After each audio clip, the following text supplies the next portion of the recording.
Quel bilan peut-on faire de cette deuxième saison d'Emprise? Une chose est sûre, c'est qu'elle n'a pas été à la hauteur de la première saison. On a clairement eu l'impression de suivre une série totalement différente, ce qui a poussé beaucoup d'entre nous à décrocher tout simplement. Beaucoup ont regardé les 10 premiers épisodes, les 20 premiers, mais très peu sont allés jusqu'au bout. Dis-moi dans les commentaires si tu fais partie des warriors qui ont réussi à regarder cette saison jusqu'au bout. It was clearly hard to watch.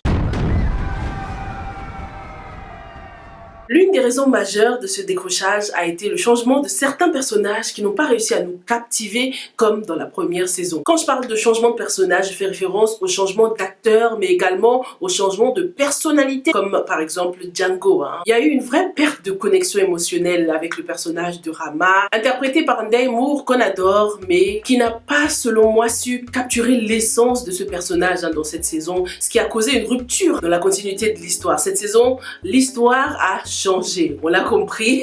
L'intrigue générale de la série a complètement changé. Mais pourquoi ils ont fait ça? We didn't sign up for this. Ça a complètement modifié la dynamique de la série et nous, les téléspectateurs, sommes très insatisfaits. Avant de continuer avec la lecture de vos avis concernant cette deuxième saison, je voulais vous présenter la nouvelle série qui s'appelle Niabla, une série ivoirienne qui commence dès le 16 octobre et qui va nous plonger dans le monde du busy abidjanais. Aujourd'hui, je viens vous présenter le nouveau bébé d'Alex Ogou. Il s'agit de la série Niabla, une série captivante qui va nous plonger dans l'histoire intrigante de Sia, une franco-ivoirienne qui revient à Abidjan pour retrouver sa demi-sœur Adjoa qu'elle croyait avoir perdue avec sa mère lors d'un accident. Donc les retrouvailles sont chaleureuses, émouvantes, mais lorsque Adjoa disparaît soudainement, Sia se retrouve toute seule à devoir garder sa nièce, donc la fille de Adjoa, qui est malade. Elle a une grave maladie du sang, la drépanocytose. Dans cette série du coup, on va suivre le parcours courageux de Sia qui sera prête à tout pour retrouver sa demi-sœur Adjoa avec l'aide de deux personnes qu'elle va rencontrer en Côte d'Ivoire, donc Yao,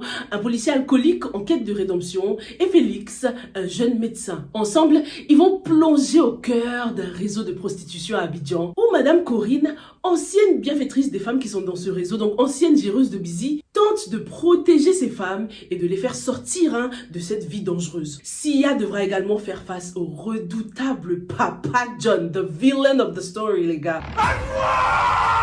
Un homme dangereux, machiavélique, chef du plus gros trafic de drogue du pays. Dans cette série Niabla, nous allons découvrir l'intrigue, les mystères et les défis que Sia doit surmonter pour retrouver sa demi-sœur. Va-t-elle réussir à se fondre dans la masse?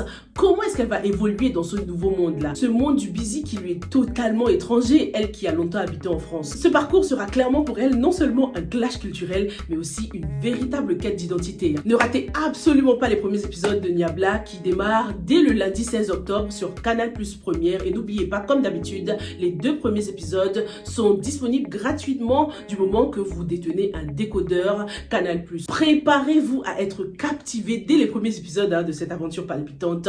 Et moi, je vous donne rendez-vous bien sûr sur cette chaîne pour qu'on analyse ensemble ces premiers épisodes. Choc les gars, parce qu'on sent que ça va démarrer fort avec cette série. Je vous ai bien sûr demandé votre avis comme d'habitude et vous avez fait votre petite revue en laissant des notes à chaque fois de ce que vous avez pensé de cette saison 2 d'une façon globale. Joël donne un 1 sur 10 à la saison. Le 1 là, c'est grâce à Fatou. La série qui était autour de l'emprise d'une mère sur ses enfants est devenue focus sur les coépouses et l'argent. À croire qu'en Afrique, il n'y a que ça. Nul. Vous êtes d'accord? Ou bien est-ce que Joël a été un peu trop dur?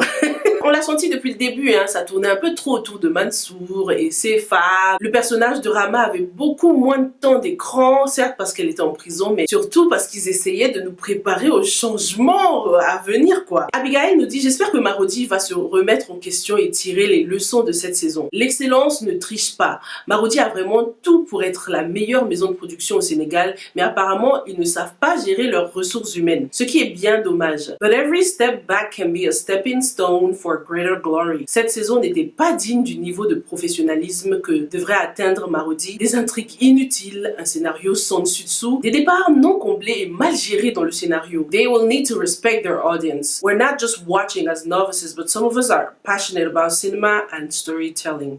It's better to have a simple and well-told storyline than a chaotic pot of soup.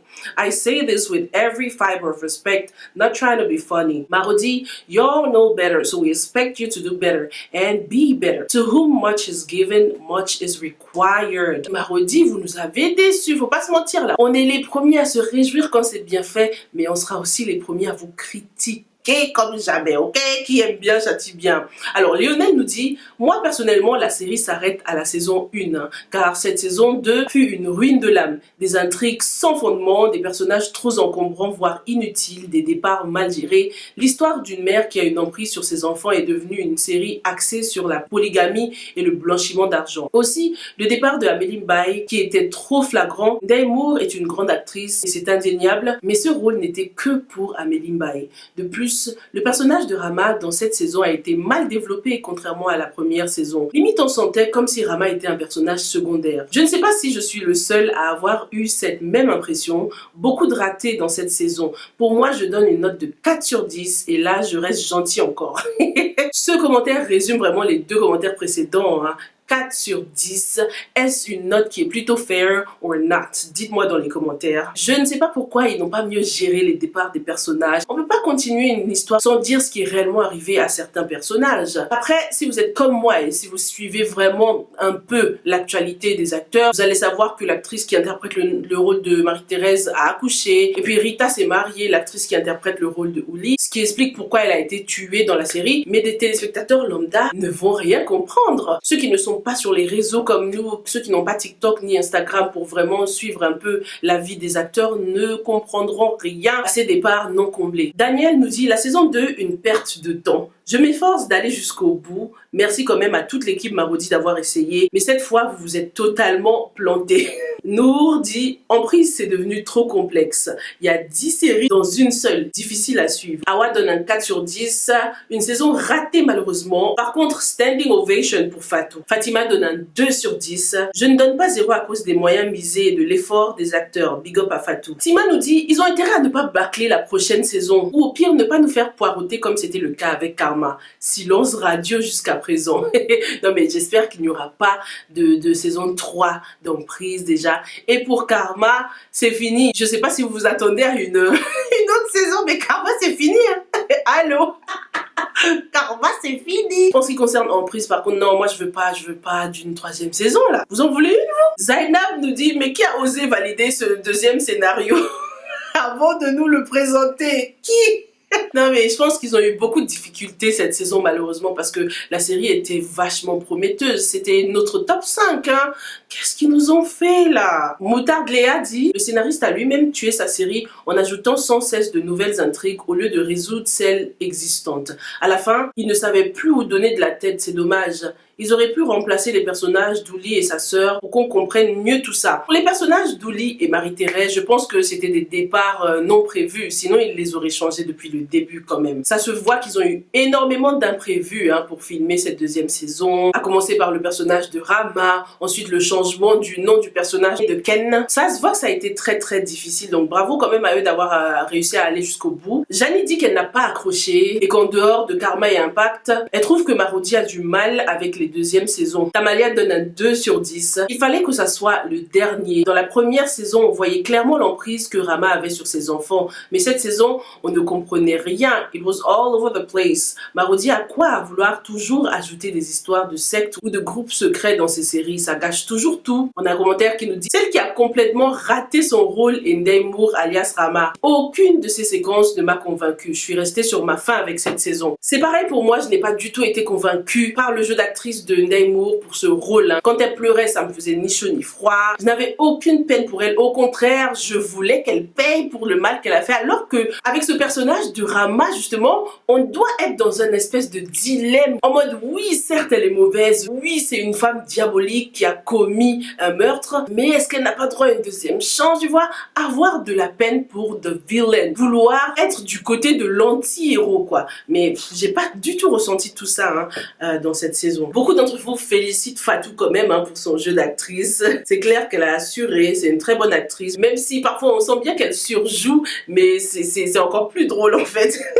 Depuis la première saison, Fatou c'est Margot. Ce qu'on doit retenir en tout cas de cette saison, c'est que en fin de compte, bien que parfois le changement de personnage puisse apporter un vent de fraîcheur dans une série, c'est aussi un gros risque à prendre, hein, parce qu'il ne faut pas négliger l'attachement des fans d'Emprise aux personnages originaux, parce que ça peut totalement affecter la réussite globale de la série. That was it for me and I hope that was it for Emprise as well, parce que je veux pas d'une autre saison là, c'est bon.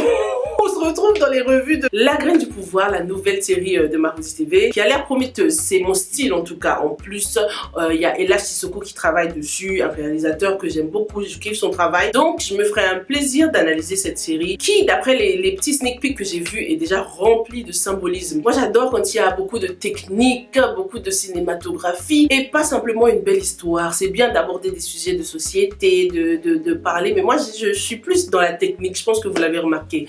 Merci beaucoup d'avoir regardé ce petit bilan et on se retrouve très vite dans une prochaine revue. Stay safe and stay blessed. Bye!